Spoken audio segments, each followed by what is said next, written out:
bya Nensoni naye nga outside wangi intellectual ng'omuntu oyo wangi nga wajjenge naye ate naye alina obuwe kyekiri kye nabagamba ne bagamba bannaye temutwalanga bintu bitali byammwe ng'alina obuwe gwe bajja mu kufaananya intellectual and many others. Kakati mu kudeetinga wano omu atunuulira munne critically era ku musajja atunuulira sayidi y'omukazi ng'amulabamu bino asobola okuhandolinga issues nga ssente, mikwano, abooluganda, baganda bange, bato bange oba balina, oba asobola okurileetinga n'abantu abakulu bw'aba babuuza abajagalalako ayinza okujja ate naye kimukyalakaggwa naku zino oba obuze kakati antunuulira agenda kumpasa naye engeri gye ngambye mukyalakaggwa ng'obuze ennaku zino kyokka bannaye mubulira reading eyo kakati omwami bw'abanga empisa z'endala tajja kusobola kukola ki so ng'ate omulala ajja kujja kyalakaggwa tusanisa okulaba nyawo eradde nyawo ng'aba reading bali batya munange ensonyiwa tisakubira ku simu kati ng'olagamba oyadye ogamba kati n'oli ono kimukyalakaggwa ng'obuze kati ate naye alina obuwe era naye bw'anajja ngagamba ankukagwa hajjanga omwana abangi bwe bakisinkana kibakolera wangi ye kakati omuntu ono abantu bano bwe baba nga bakusaba bonna omusajja atunuulira omukazi engeri gy'abeeramu ne bakiraji abasumba abakadde abayisa atya abayisaamu amaaso babawa ekitiibwa ba elderly abakozesa atya abantu bano egimenti abo baani opposite sex bw'abeera n'abalenzi oba abavubuka oba abaami yeeyisa atya bw'abeera kugamba buli omu aba atunuulira erudda n'erudda kiyamba nnyo amaanyi aba akuba x-ray omukazi bw'aba baagala okulaba eggumba erimenyese tebakuba ekifaananyi x-ray kakati ne wano mu dating omuvubuka omuwala oba omusajja wakubiramu x-ray alabe eby'omunda binaasoboka mulimu maama mu mukazi ono wangi obulenzi okubeera awalala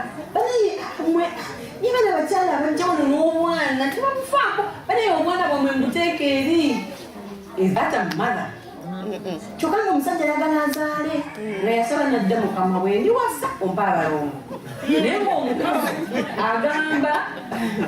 agamba obwana bukole ki kati oyo nsebo totawaana kubanga oyo si maama oyo yeetaaga kufumbirwa ng'omuntu naye teyeetaaga ki baana waliwo abasajja ab'ekika ekyo nagambana kisagala bwana kukoganira kati abo basinkana babeera mu laavu yaabwe yaba buli omu abeera bebbi wa munne baasi ebikoma kakati ono ishia good cook anaasobola okufumba emmere kati wano mukusaavinga mumusaavinga naye temumanyi nti babakuba ki x-ray bwe kituuka okusaavinga abantu anaasobola big family abagenyi bwe bajja ne bajja mu kanisa ne bayiika yabeera atya abeera overwhelmed yeekanya akola atya anaaba asobola okwaniriza abagenyi ekisinga obukulu yeewa ekitiibwa wangi yeewa ekitiibwa ye nga ye ku musajja ne ku ki ne ku mukazi abantu abalala bonna abayisa atya abakategories enjawulo abanene abatono abatalina abalina abakungu baani wangi abayisa atya kakati ye yennyini omanyi respect kyeki ate dignity namwe bibasobedde does she dignify herself okweteekamu ekitiibwa era nakyo kitiibwa okubeera n'ensa okwessaamu do I respect myself Do I dignify myself? Ebintu ebyo biki bibiri. Kakati does she respect me? Kakati gwe gwa datinga akuyisa kya mu public kwa kiyinza okuba kiri known nga buli omu amanya gundi ne gundi ebiri ayinza okugira Moses naawe jjayo akagundi k'omwana kateeke wano wangi musajja watumo Moses esowani ziteekeyo wali naawe gundi kakati ayinza okuba nga akola ki alina kyayogera kakati musajja watu atandise okwogera akaluganiza Mukama yeebazibwe olina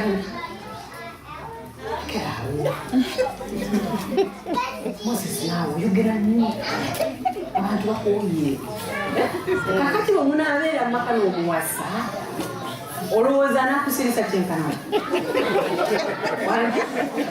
olwo ajja kutuula ku ki ku mutwe wandi mukyadetinga naye akola ebyo akusirisa akutuulako gundi byonawe babyogera mu bantu kugamba buli kyogezango mubiraba naye biri Uganda so bwe munagenda okufumbiriganwa oyinza okuba nga mulenzi yakikola sirikanawe ashatapo watino ngambako nti keep quiet naye shatapo bana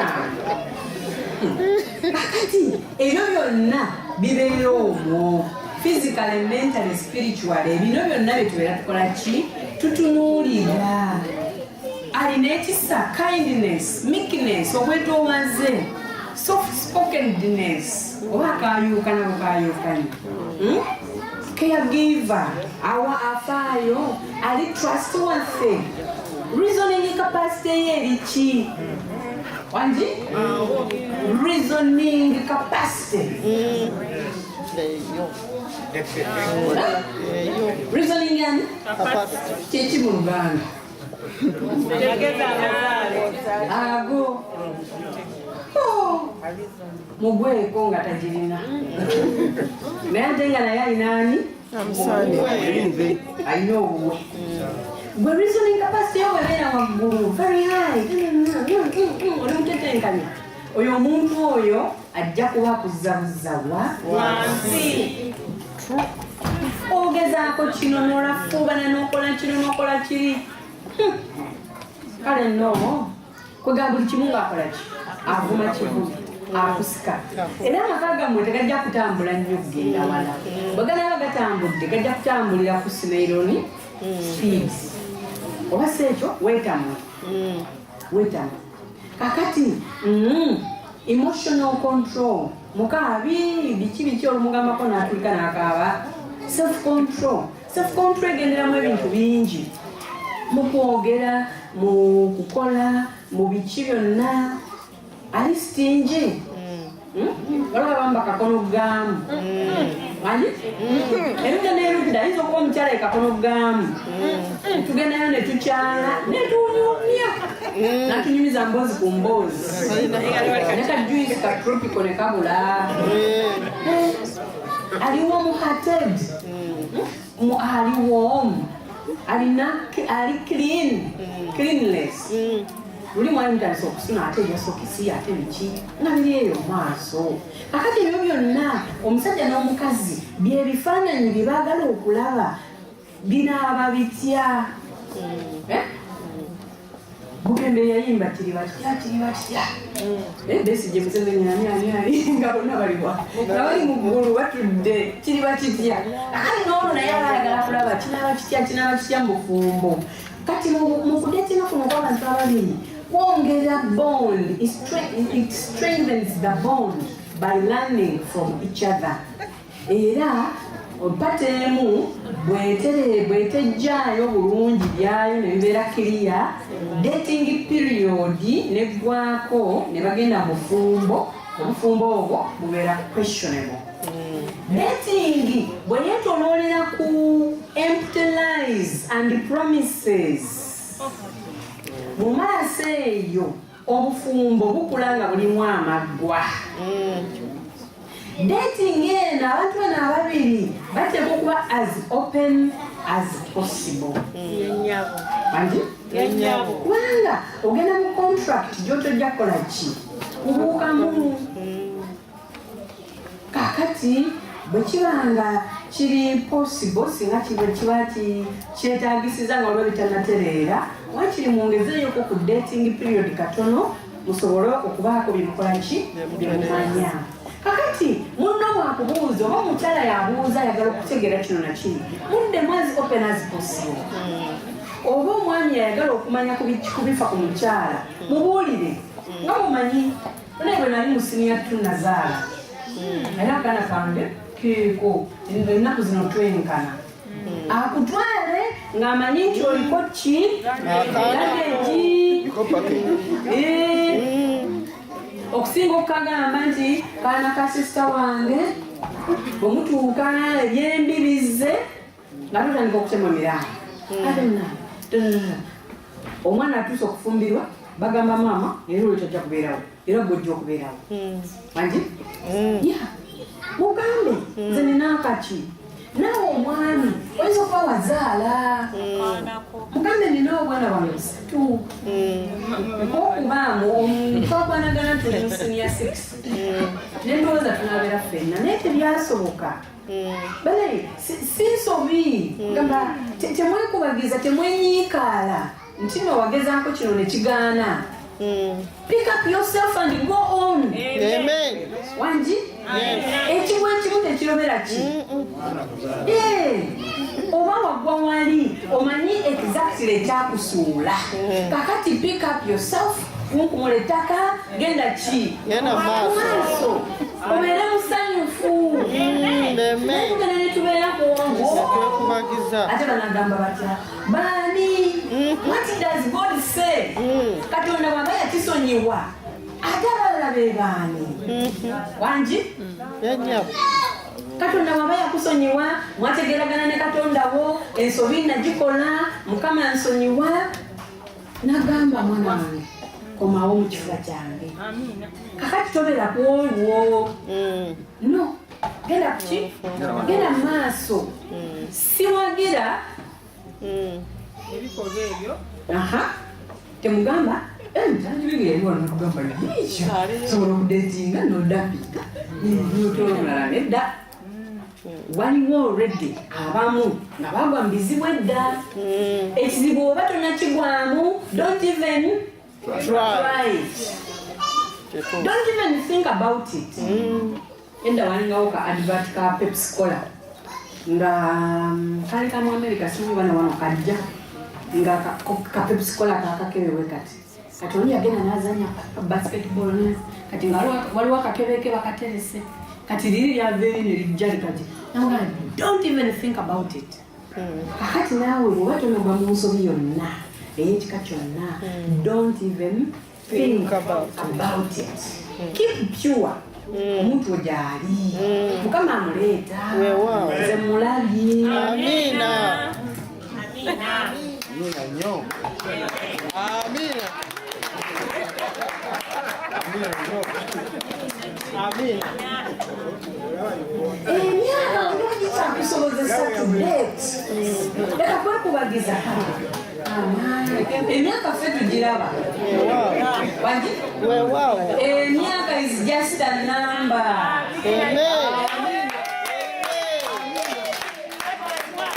Just a number.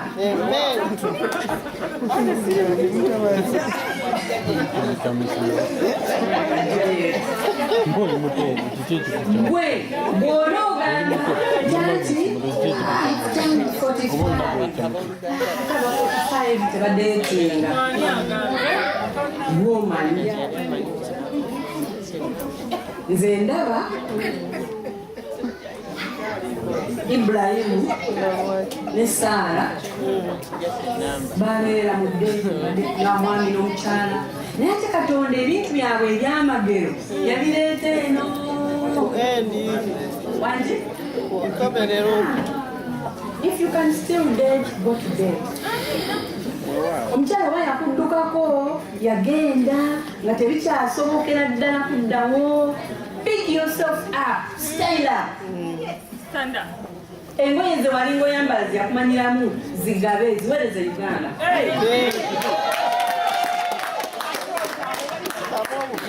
Genda wakiri okole emyezi gy'ebiri esatu ng'ogamba nkolera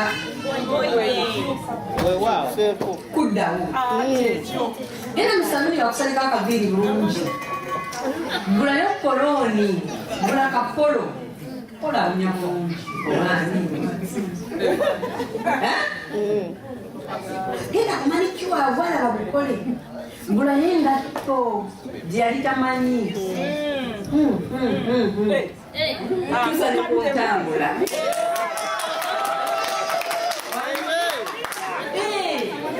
Tusa kuntambula.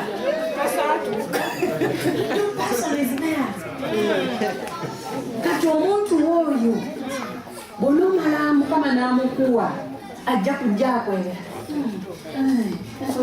Kamuyite Moses. Moses. Kati nga toyitayo. Excuse me. Mpitayo kukola ki? Kakati watuleka. Kati olw'okuba wafuna bano bannalunga.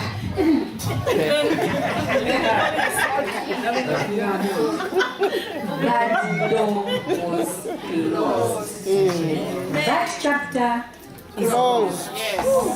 I'm a new preacher. Amen. I'm a new man. Amen.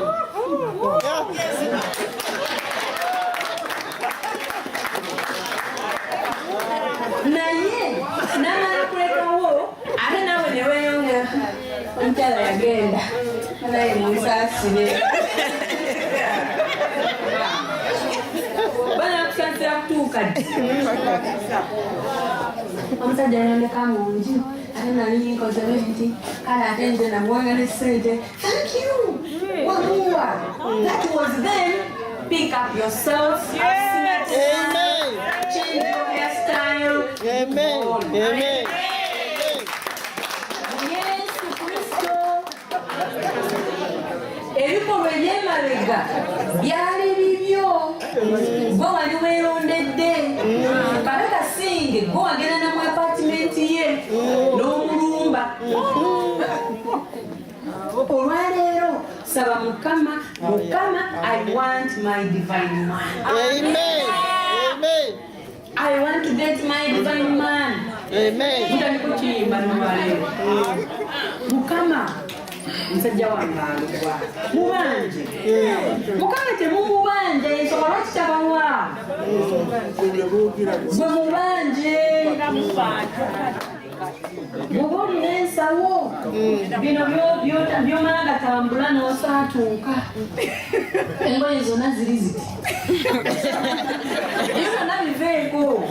Stand up. Dignify yourself.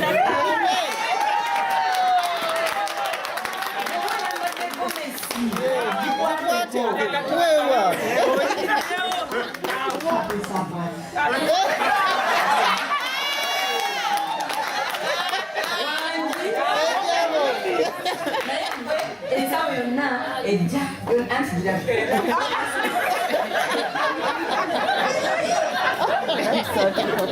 ng'olinga agenda okusimba ebijanja y'ensonga lwaki n'oli eyandikulabye aluddewo okulaba tannalalamu kapolitaako kakola ki? Amina. Amina nnyo.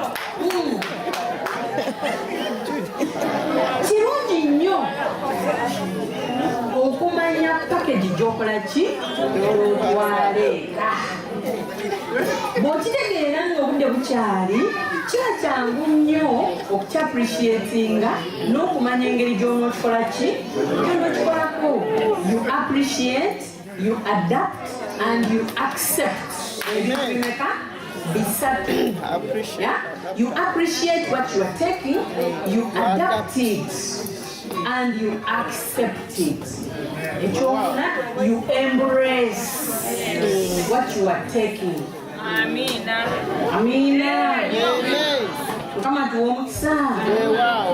Kakati awo mutandika okukola ebyetaagisa preparations zonna ezeetaagisa okutandika okumanya obuzito bw'okola ki bw'ogenda okwetikka. Handiragegi mu nnyonyi ezisinga obudde buyise.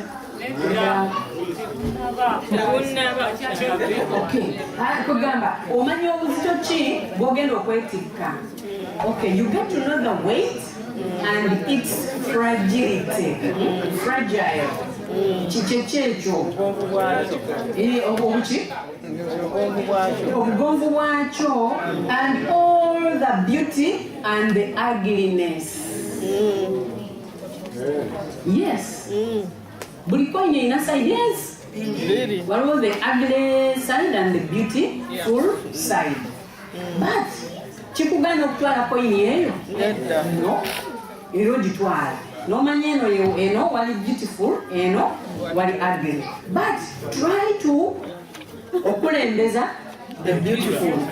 But once in a while ugliness webeze, ojja kuba omanyi how to handle it. In order kati than sugar coating. Waliwo abamu aba sugar coating.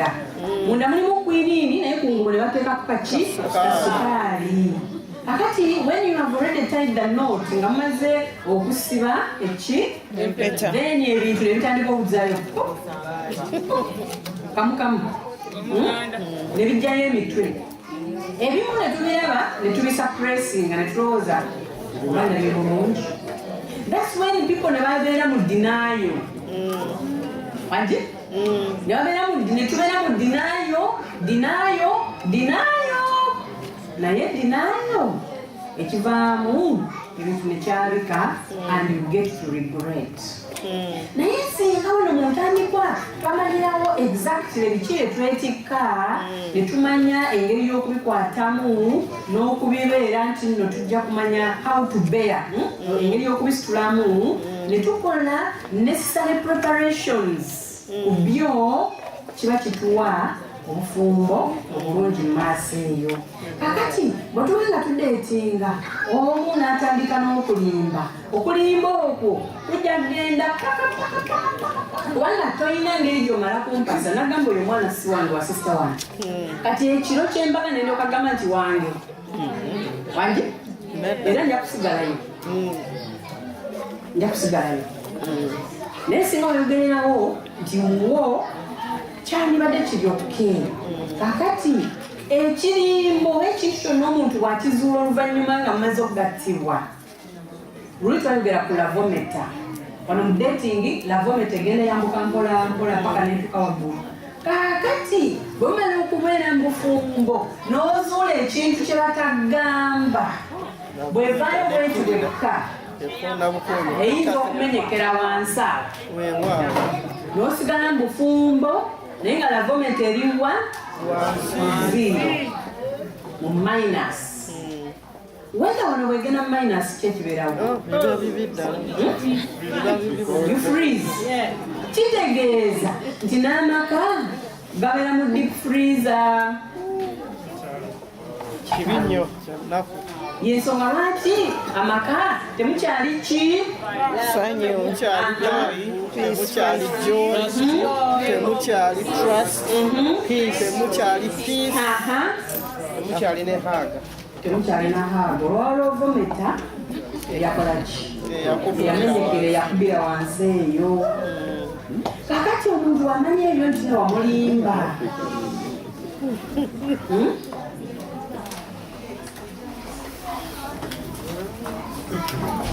Omuntu wamanya biki byalina okwetikka asaala amagezi okulaba nga aprotectinga patinaawe.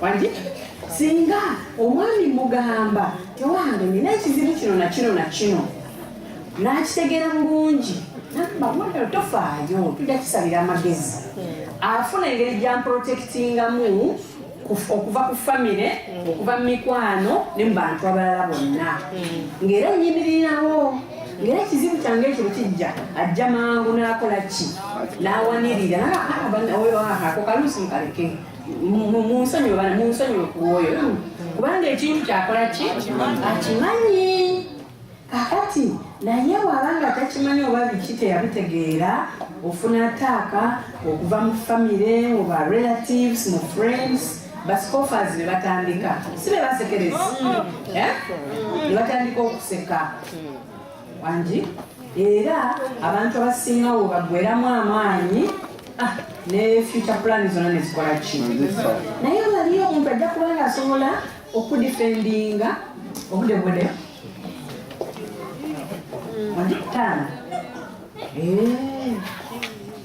ketujja kwongerako olujja nti mwebyo byonna kandaba wakulu awalala nti singa endagaano eba ekoleddwa obufumbo si kuyingiramu nga bw'oyingira mu restaurant ate n'ofuna cup of tea n'okola ki n'ovaayo kanoonya awalala katulabe ku samusoni samusoni mumujjukira mu kitabo kya judges balamuzi 14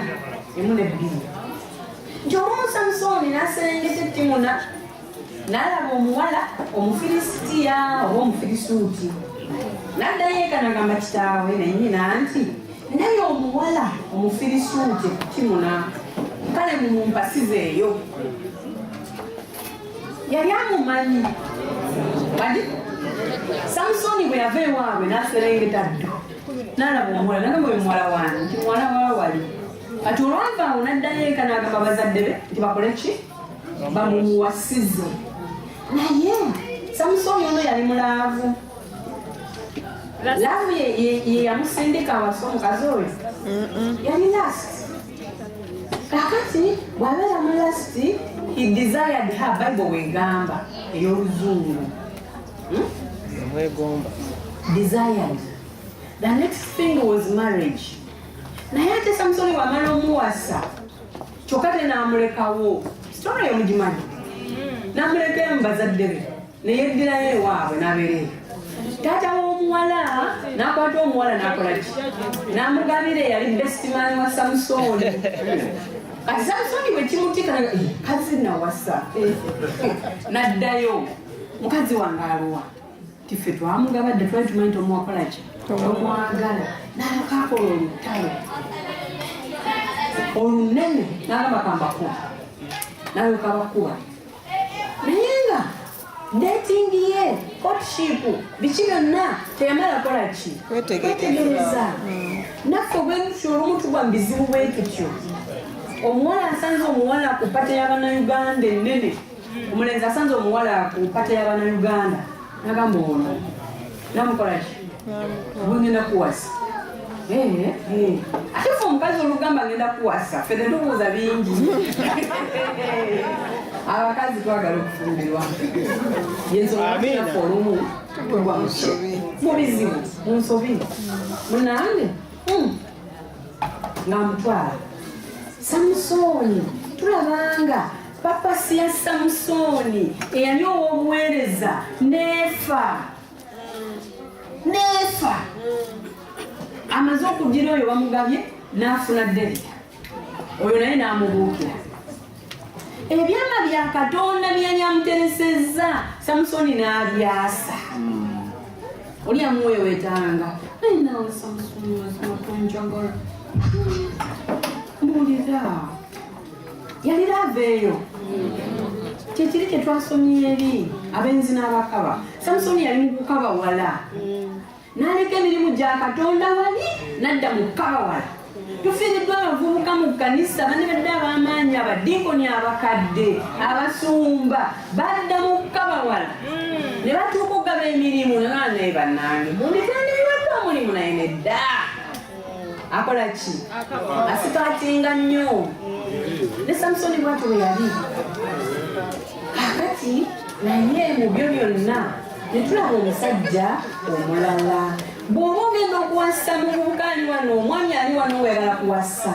today do not follow your eyesight you'll fall into traps following your eyesight you will fall where into traps kyekimu n'abawala Don't follow your eyesight.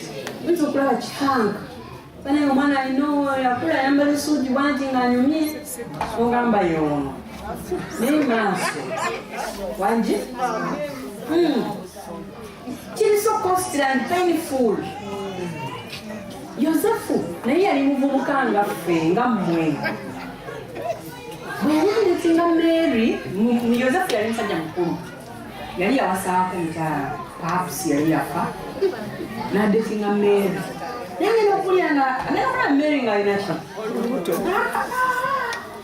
n'asalawo amuleke mu kyama nga tebategedde. Naye malayika n'amukyali n'agamba totya, Mariyamu olubuto lw'alina lwana mutukuvu, n'akkiriza obuvunaanyizibwa obw'okuzaala omwana wa Katonda abeere kitaawe. Naye ate era mu byo byonna nti bw'oba odeetinga n'obeera nga mufolinza paati temujja kubeera mwenna, tokiralaasa akakawala naawe temuli no. Alina gwali mufo, bw'aba talimu for you naye alimu gwali mufo. Another one, don't announce, leave her. Omulenzi muleke tomwogerako, n'omuwala muleke tumukolaki, tumuyuzayuza bufiififi. Omulala jajja mutwala wangi, omulala ajja mukolaki, mutwala. Ebufumo obusinga butera okumenyeka mu myaka 5 gyegisooka, obusuka emyaka 5 mu 10 obuvaawo mu 15. Akati ki ekibeerawo awo, ekintu ekirala tekigenze bulungi wangi, ebintu ebitavaayo mu misingi bivaayo kati. Bw'oba tosusiza myaka 5 ng'omanya musingi gwali ki, bwe gutyo waliwo cheating ne disappointment ne bijja. Kakati nga tojjukira nti nno bwewabuuka mu parachuti ate nga toli mutendeke, wagenda bugenzi n'olinya omuti olaba babuuka nawe muparaki parachuti. Toyinza kubuuka mu parachuti nga tomanyi kulinnya. You have to learn how to climb in order to jump. Wangi tomanya gabuuka nga tomanyi kukolaki kulinnya. No step should be jumped when it comes to dating, courtship and marriage. Tewaliiwo step yonna gy'olina kolaki kubuuka. Genda mpola mpola, bw'anaaba wuwo nga Katonda yamukutegekera ajja kuba wuwo wangi. Kale next week tujja kulaba nti quit before it's too late. Olwaleero katukome wano nti dating, courtship period bwegendamu nayogeddeko sexual activities, obufumbo busobola nti bwe mumala okugattibwa there will be nothing to explore. Ate byonna obigize kakati bwemufumbirigana kikyogenda okulaba wanaawo ekipya gyemigongo egyo egikubibwa abafumbo abakafumbiriganwa emyezi 6 kuba yabigiragiraga byonna nali exploringa everything. Ate omanyi bwe tubeera mu dating omwo temunyiiga ffene ensobi twazikola, temugamba nti nno ayimiridde wano ye biki bikyali so straight. No, ffena buli omu alina ensobi ye gyakolaki gyakola, naye kati oba yagala to impress bannange. Kakati mwabatanakigendamu, do not explore so that when you are in there you'll enjoy. Musobole okunyumirwa. Kakati kyekibaawo abantu ate wedatinga for so long, myaka 2, 3, 4 kyekibaawo they exhaust everything that they would have done later in life. Ogamba biggwayo, emboozi yonna ne baginyumya neggwayo, biki byonna ne biggwayo.